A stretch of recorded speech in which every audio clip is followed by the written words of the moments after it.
news. While your day is winding down, they're just getting started. This is South Coast Tonight with Chris McCarthy and Marcus Farrow. They've got you covered on all the news of the day, from local issues to politics on both sides of the aisle. This is the place where the movers and shakers come to be heard, to listen, and where they're held accountable. This is South Coast Tonight on WBSM.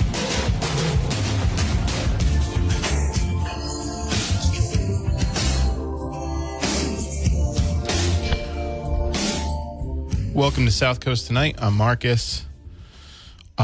This is normally the part where I give out the phone number to the station, but the phone lines are still down. So when God closes a door, he opens a window. This gives you an opportunity to interact via the WBSM app chat. If you don't have the WBSM app, you can download it and you can message us. So we got a lot of app chat activity with our Red Sox ticket giveaway on Friday. So we're looking to continue that momentum through into this show.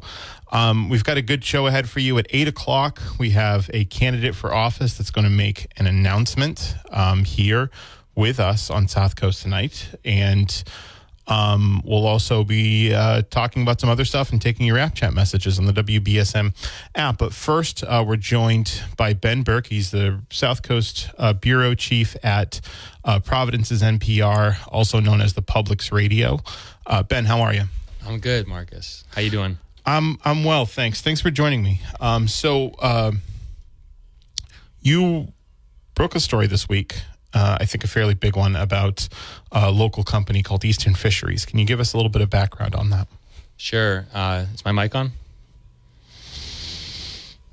Am I on now? Yeah, your mic's on. Okay, Yeah. great. I think my headphones are a little bit wonky, but I'll Yeah, just go. if you turn up the volume. Okay. Well, the gist of it is there are about 110 workers who were previously employed at Eastern Fisheries, one of the big seafood processing plants in the city. They were employed there as temporary workers through these staffing agencies that you might know in New Bedford called BJ's and Macis Staffing Solutions. Eastern Fisheries announced it was terminating its contracts with those temporary staffing agencies, and it said, basically for those 110 workers, that was a termination notice. The company announced it was going to give them a chance to reapply for their jobs. A lot of them came in Monday morning, but in order to reapply, they had to pass basically a government inspection of their social security number and identification documents, which if you're an undocumented worker, basically meant you couldn't work at Eastern Fisheries anymore. So at the final numbers from the company today were that there were about 110 temporary workers, and even though they were all invited to reapply, only 5 were rehired. You said it was originally, just to clarify, because the original reporting was up to 200, but you've got a confirmed number of 110. So how did you come to the original figure, and how did you come to the figure now? Yeah, the original number of 200 came from an unfair labor charge that the lawyer representing these workers filed on their behalf. These workers, they work in a couple different shifts at the factory. It's only the workers employed through 2 specific temp agencies that are affected. So it was a little hard for them to gauge exactly how many people were affected because they don't know what every employee's employment status is. They don't know, is Ricardo a permanent direct employee of Eastern Fisheries, or are they a temp employee of Eastern Fisheries? So the numbers were hard for the workers to pin down. We got the 200 number from that NLRB complaint filed by their lawyer. The company didn't initially respond to any requests for comment from reporters. So that was the best guess everybody was working with at the time. Today, the company released a statement and started answering some questions from reporters. So the final number we got from them were 110 temporary employees. And the word temporary should really be put in quotes here because some of these people have been working for Eastern Fisheries for years. It's just the legal arrangement that they use means they're technically temporary employees. So what was Eastern Fisheries' official rationale for the mass termination? Yeah, basically they said that they had this legal revelation recently where, they thought hiring through a temp agency had given them some kind of legal protection from employing, well, they didn't even say from what. So let's just say Eastern Fisheries thought it had a certain degree of legal protection. They learned through a recent case with the NLRB that they did not, in fact, have the legal protection that they thought. Did we clarify, just so people don't know, the National Labor Relations Board, just for people who may not know? I don't know if you said that at the beginning, but I think it's important. It's definitely an important agency to know a bit about for this story if you want to understand what's going on in Eastern Fisheries right now, or in lots of workplaces in America where there are disputes between management and it's kind of striking. Workforce. It's kind of striking to me. So they thought they could. Hold on. Do you want me to explain the NLRB really quickly? Oh, yeah. Absolutely. Go ahead.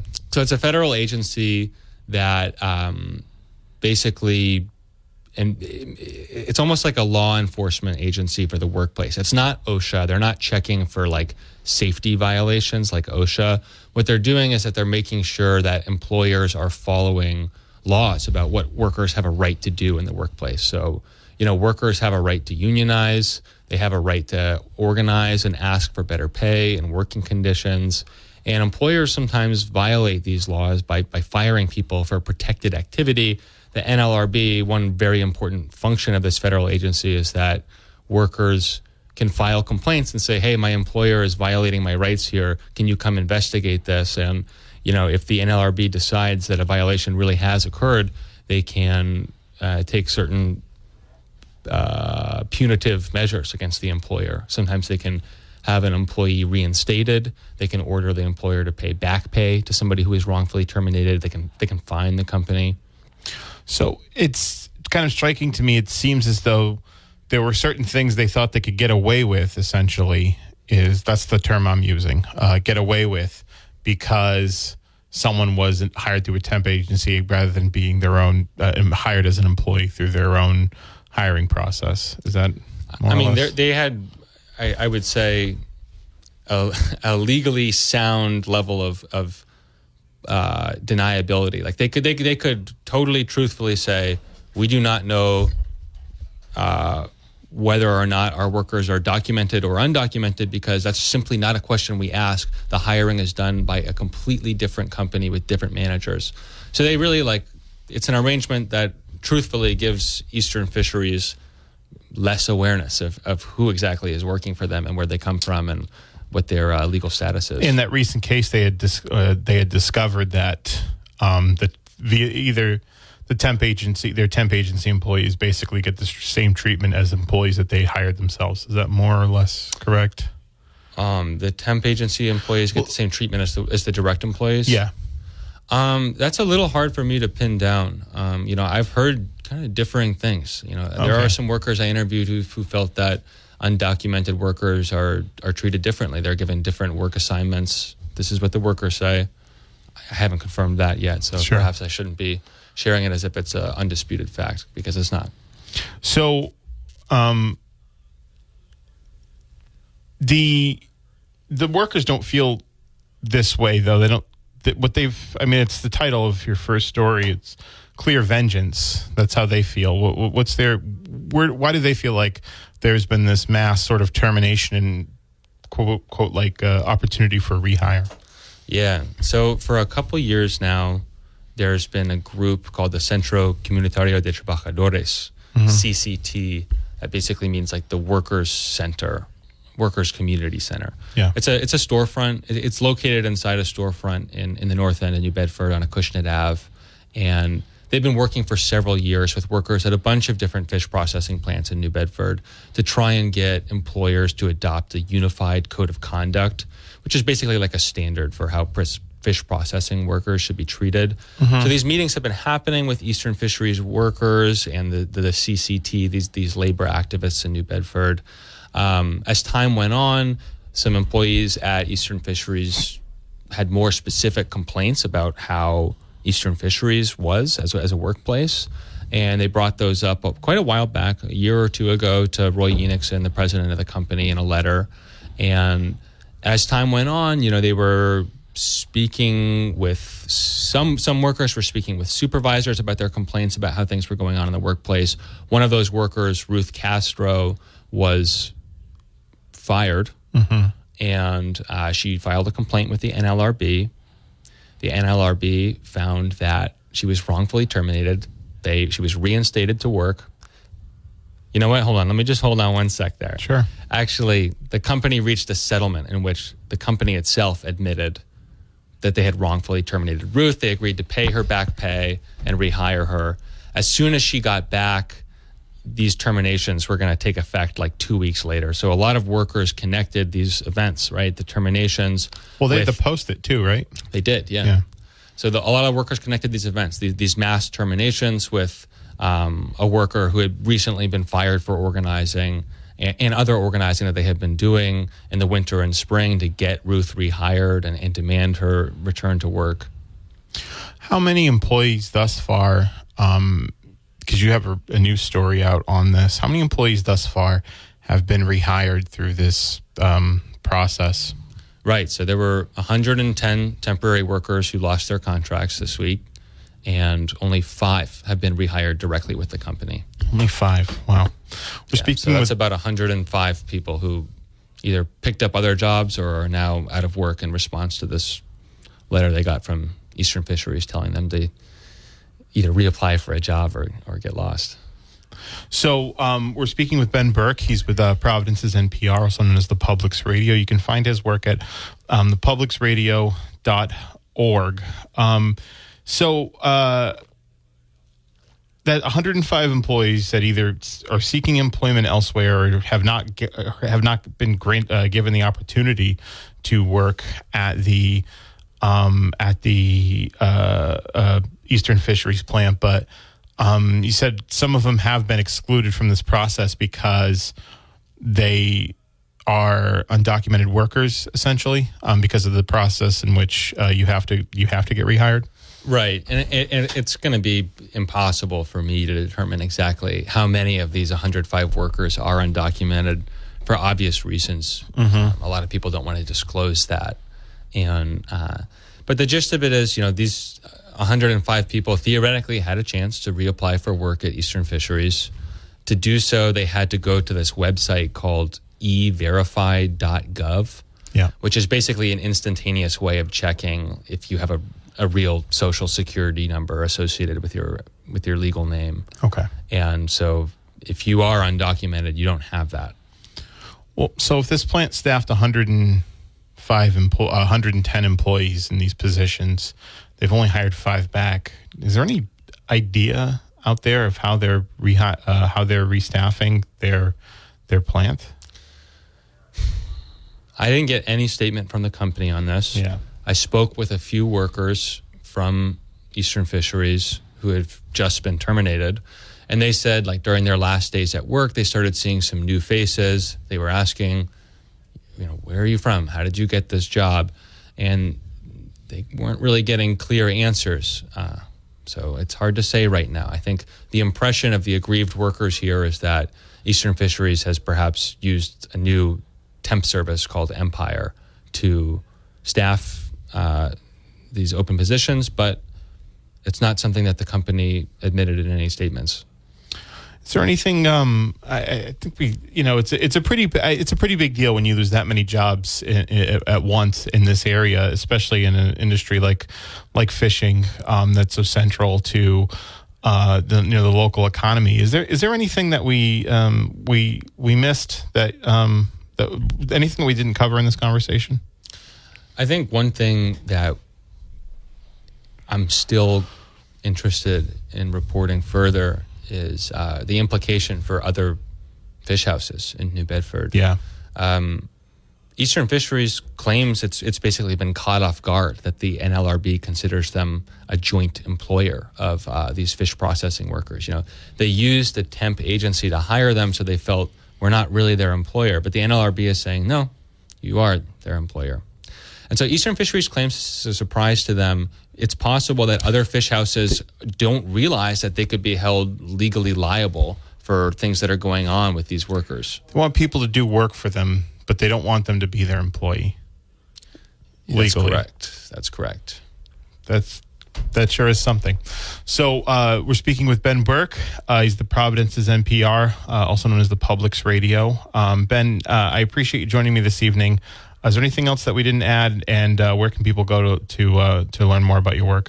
Yeah, if you want to read the stories, they're online at thepublicsradio.org. You can also tune into another radio station tomorrow morning if you want to hear an update on what's going on at 89.3 FM. Ben, thanks for joining me this evening. We appreciate it. Thanks for having me, Marcus. Welcome back to South Coast Tonight. Again, we've got an announcement coming from a candidate running for office at 8 o'clock, a local candidate. We're, of course, also tracking the elections for Freetown, Lakeville.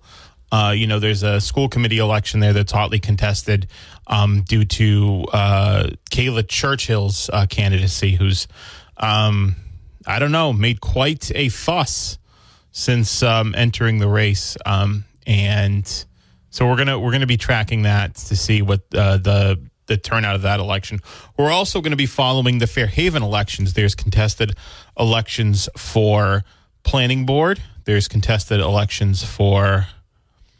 And the planning board one is interesting because there's a story that broke where a planning board, the incumbent planning board member, Wayne Hayward, had made some sexually explicit comments toward a town employee after this is what the investigation of a law firm had found.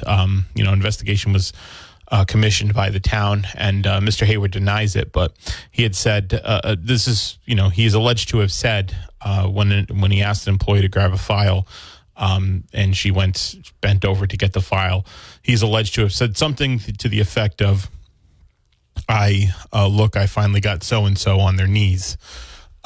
So that story's on WBSM.com. You can check it out. Voters in Fairhaven, I'm one of them.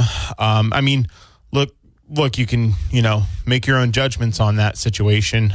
It definitely cost the taxpayers some money, may cost the taxpayers more money if there's any civil litigation involved. So you can decide whether or not that, behavior is condonable.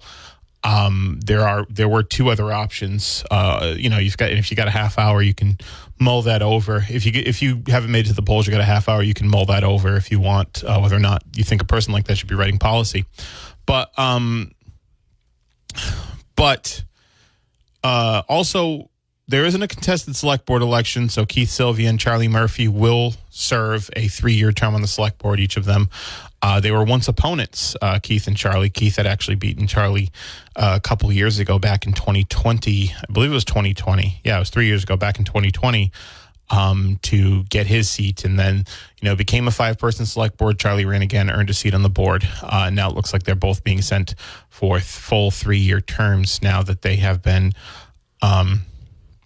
Now that they're running together, technically not really running together, but you know what I mean. There's no contested election for select board in Fairhaven. I know in Freetown, my friend Trevor Matthews is up for re-election. I had to check that and see if he had an opponent, but solid guy. I think he's going to win. If he is, I don't even know if he's contested. If he is contested, he's going to win.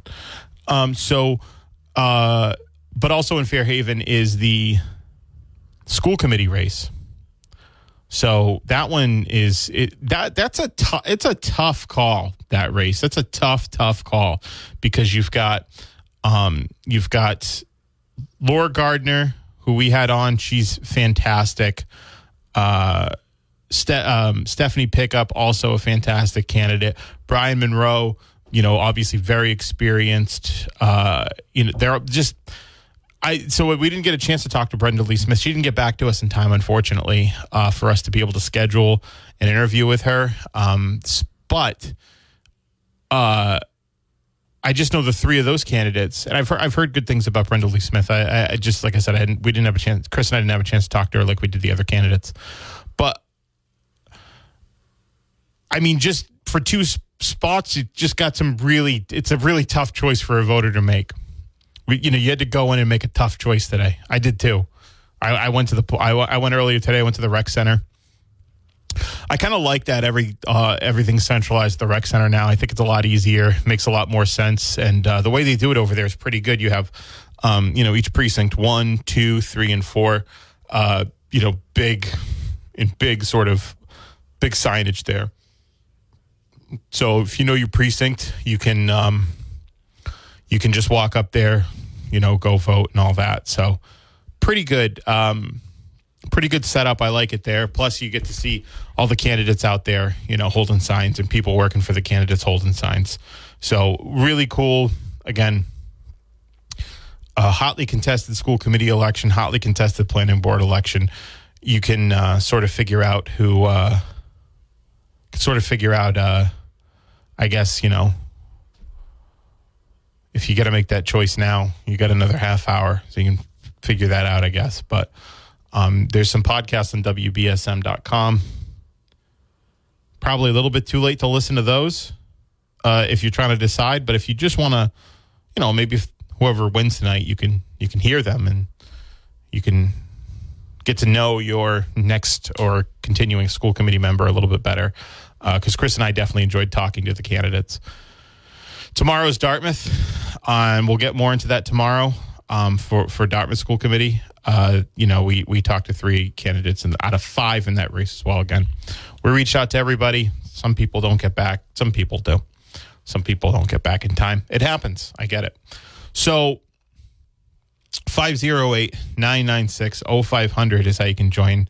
Oh, wait. I keep saying that instinctively. You can't join me this evening. The phone lines are down. We're working to get them up around the clock as fast as we can because we know that the phone lines are, a very important, essential part in this program. Your voice matters. And that's why if you want to make your voice heard tonight, you can. You just got to, if you don't have the WBSM app, you got to download it. If you do have the WBSM app, you just look, you press app chat and you send us an app. In reaction to the story with Ben Berke, the story in Eastern Fisheries, when you hire someone, you have to verify their citizenship. It's the law. End of story. So I do know that there are, in terms of hiring, it might be a different story. I do know that there are protections for workers regardless of their immigration status. In Massachusetts, I know Attorney General Healy had some advisory when she was Attorney General. Now she's the governor. I can't imagine Andre Campbell will significantly change those advisories.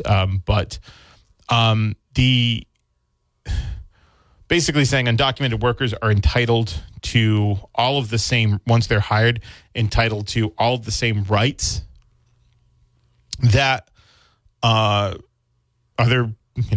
workers with legal citizenship or, are entitled to, which obviously is fair. I do think it's pretty striking to me that Eastern Fisheries wants people to work for them, but find a way for them not to be responsible for them as well. It's quite a thing. They don't want them to be employees, and they found out through an unfair labor practice that they didn't have the certain protections, maybe against those unfair labor practices that they thought they had because they were temps. It's quite a thing to want hundreds of people to produce wealth for your product and wealth for your company, but not consider them employees. It's quite a thing. 508-996. Oh, wait.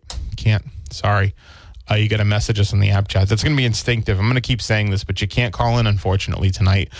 We do have a candidate joining us at 8 o'clock. Really excited about that. And we'll still take your messages on the WBSM app chat. Again, if you don't have the app chat, download it. We got a ton of app chat engagement last time because a lot of people were excited to get those Red Sox tickets, and we were able to give away those Red Sox tickets. Really excited about that. And so we'll have more of those thanks to Scott Lang, thanks to Attorney Scott Lang, former New Bedford mayor at the law offices of Lang, Ferris and Bullard, a fantastic law firm that if you need a lawyer, doesn't get much better than someone as experienced as Scott Lang and his staff. So Lang, Ferris and Bullard, we want to thank them again for the opportunity to provide those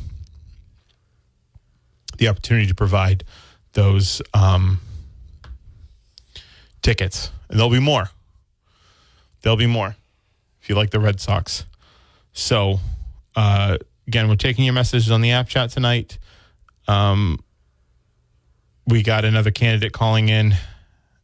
Well, not calling in, but appearing on the show, we'll say. Appearing on the show at 8 o'clock. You'll want to stay tuned for that. We're also getting updates. I got somebody there's a Ward 1.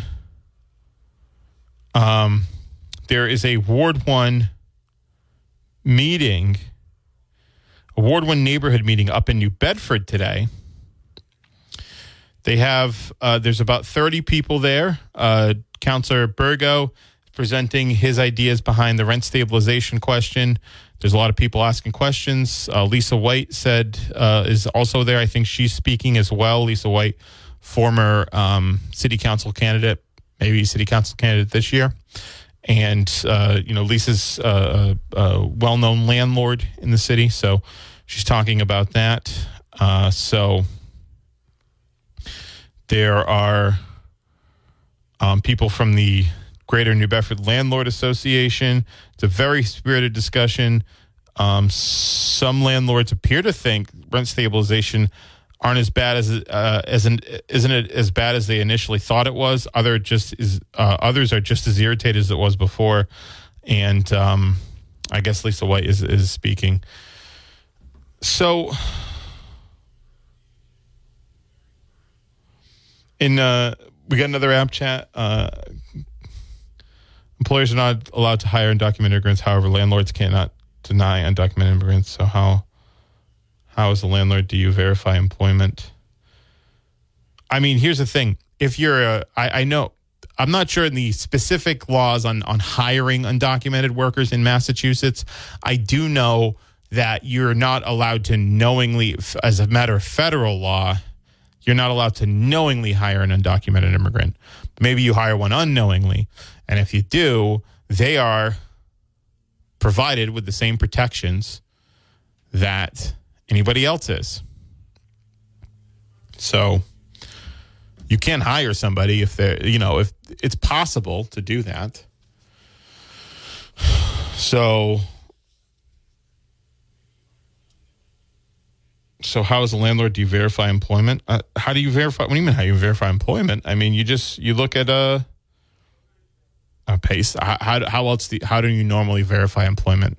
Look at a pay stub, something like that. I'm sure I'm not entirely sure on the process of how a landlord verifies employment, but I imagine it's the same, whether the person's documented or undocumented. So if you want to verify employment with somebody, if they're a landlord, if you want to verify employment and you get verified employment, then you get it.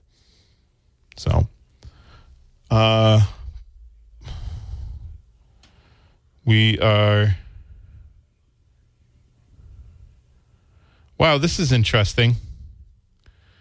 So we're hearing that Councillor Oliver is speaking. He said at this neighborhood meeting, he says, we already know that rental affordability is a problem. We don't need to ask the voters if it's an issue.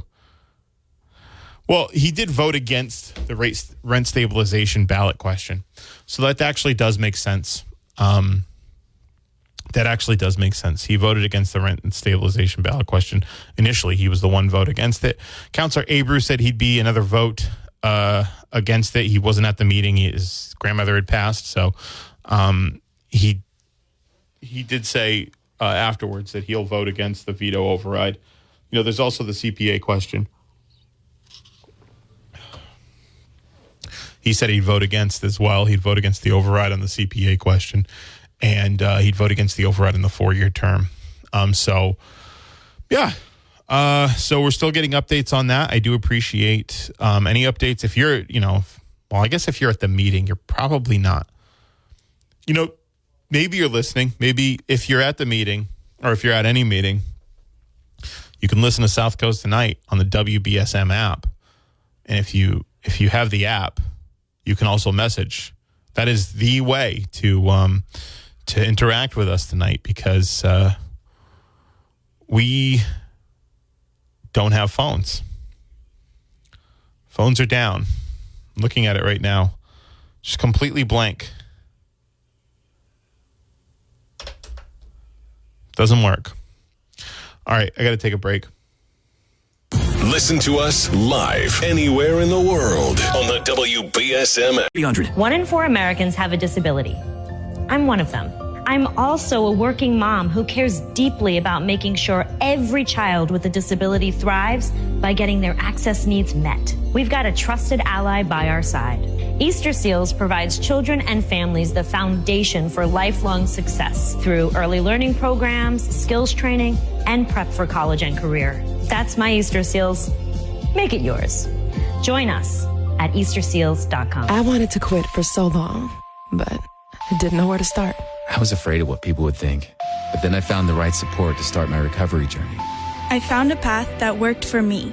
1 in 14 Americans reports experiencing a substance use disorder, a treatable medical condition. Treatment can take many forms, so there are a variety of options to explore and find the one that works best for you. Recovery from drug addiction is possible.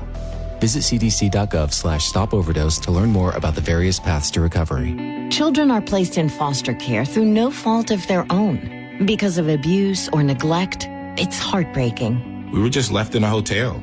Tay and his brothers were adopted with help from the Dave Thomas Foundation for Adoption. But more than 100,000 children in the U.S. are still waiting for a family.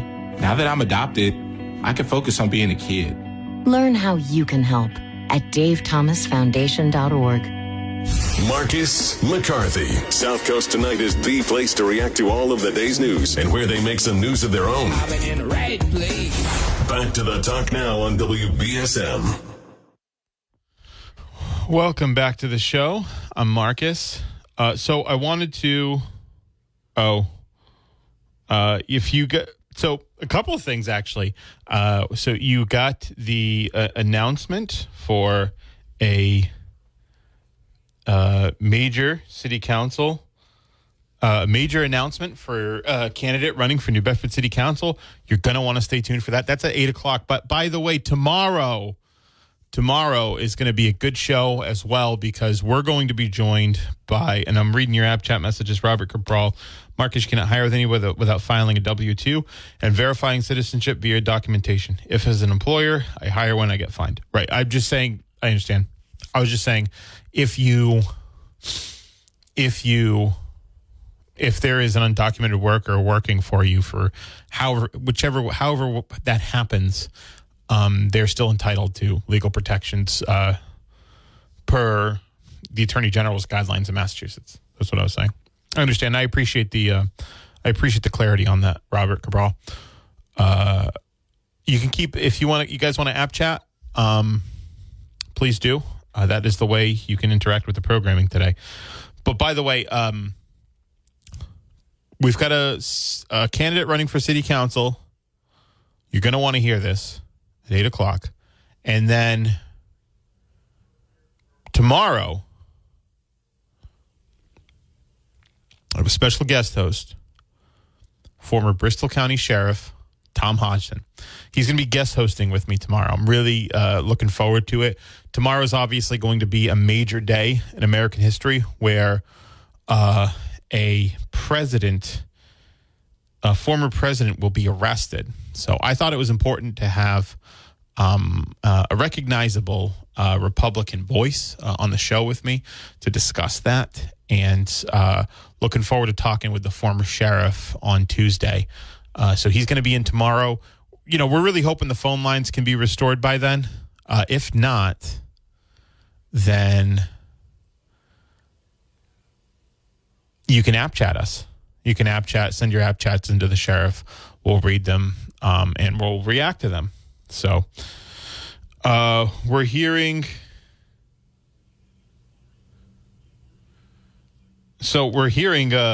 this neighborhood meeting from a source I have is saying that Councilor Burgo and Lisa White are getting into a pretty intense discussion. And I'm hearing that Burgo accused Lisa White of politicizing the recent deaths of the two folks at the Royal Crown Fire. Lots of shouting. So that's what I'm hearing about the neighborhood meeting in Ward 1, which is, I guess, I don't know if it was like supposed to be a formal debate between Councilor at Large Burgo and Lisa White. There is some interesting revelations there. What I will say, I want to give Councilor Burgo some credit on this because we talked about it. I think when we talked about it with former Mayor Lang too. We talked about his great ideas tour. He had one in every ward where, they went to the neighborhood meetings or held a meeting and talked to everybody about particular ideas that they had or policy proposals. And this is the type of work I think that's really important if Councilor Berge wants to advance his cause of rent stabilization, is going to each neighborhood. The neighborhood association meetings are really important for councilors as well. Going there and communicating those ideas. So I want to give him credit for that. But apparently he's in a very involved discussion with Lisa White. That's what I'm hearing from my source. So, and said that. Okay, so apparently there's a very involved discussion between Berge and Lisa White. I'm looking forward to hearing more of that. But what I'm going to do is I'm going to take another break, and we'll be right back. Hey, welcome back. So we're just checking the app chat now. You guys, the phones are down now. We're hoping they'll be back soon. Not tonight, but tomorrow. Again, tomorrow's special guest host Tom Hudson with me. We'll be reacting to the Trump arrest. So I'm really looking forward to it. That's going to be a good show. I didn't say I was looking forward to the Trump arrest. Looking forward to the show because the arrest is happening whether you or me or anybody's looking forward to it or not. I think it'll be a good discussion. That's what I'm looking forward to. So I do want to say Steve T from Masonit says, "Hey guys, saw something weird in the sky a few minutes ago. Driving west on 195, there was a smoke trail coming straight down, twirling out of the sky somewhere in the East Bay area. There are also lots of sparkly things floating down next to the smoke trail. Looked pretty sketchy. Looked like it was over the East Bay of Rhode Island." Thanks. I appreciate that, Steve T. We're going to forward that to the news department and see if there's something going on over there. I appreciate that. Any updates like that you guys can provide are always helpful. So we're also going to be. Oh, people are asking what the big announcement is tonight. Well, you're going to have to tune in. You're going to have to tune in. Everybody's like, "What's the big announcement?" People are getting the app chat notifications. What's the announcement? Well, you're going to have to stay tuned because it's coming. Just after the news break, we're going to get a big announcement on a city council election, city council race, a candidate that's going to run. So that's all you're getting. That's all you're getting from me until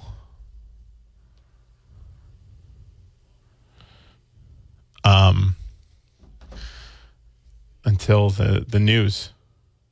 Until the news. So anyway, I almost said the number instinctively, but you're gonna have to message us on the app chat. I got another app chat from Bob in Dartmouth. Glad you're having America's Sheriff on tomorrow. Hoorah! I'm excited to have. I'm excited to have the former sheriff on as well. I think it's going to be a good discussion. Always a good discussion when Tom comes in. So it'll be cool. I thought he actually did a great job filling in for our friend, the morning mayor, Phil Paleologos. I believe he's doing some fill-ins for Ken Pittman as well. So it's great to have the former sheriff as a part of our on-air, our ever-expanding on-air roster. Our ever-expanding on-air roster. So anyway, stay tuned. Again, big announcement. Big announcement coming for a city council candidate that's going to run in a city council race. So, and we're hearing the debate calm down a little bit in the Ward 1 Neighborhood Association meeting. So that's good. That's good. We'll have to